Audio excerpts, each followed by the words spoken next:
Dhansura Modasa highway પર સ્થિત અંતિસરાના લીંબચ ધામ ખાતે મોડાસા જૂથ લીંબચ સમાજ દ્વારા આયોજિત 4 દિવસીય મૂર્તિ પ્રાણ પ્રતિષ્ઠા મહોત્સવ અત્યંત રંગેચંગે સંપન્ન થયો હતો.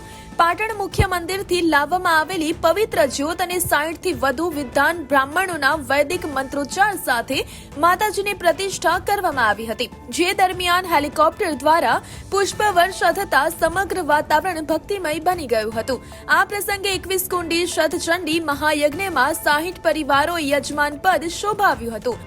જ્યારે ભેરુંડાથી ધનસુરા સુધી ભવ્ય શોભાયાત્રા યોજાઈ હતી. સમગ્ર કાર્યક્રમનું કુશળ સંચાલન મૌલિકભાઈ શર્મા ટીડીઓ લુણાવાડા દ્વારા કરવામાં આવ્યું હતું. 48 ગામના વાડન સમાજના 20,000 થી વધુ શ્રદ્ધાળુઓએ ઉમટી પડી મહાપ્રસાદનો લાભ લીધો હતો. સમાજના દાતાઓના ઉદાર ફાળા અને નવયુવાનોની ખડે પગે સેવાથી આ મહોત્સવ યાદગાર બન્યો હતો. જે બદલ સમાજના પ્રમુખ અને કારોબારી સભ્યોએ તમામનો આભાર વ્યક્ત કર્યો હતો.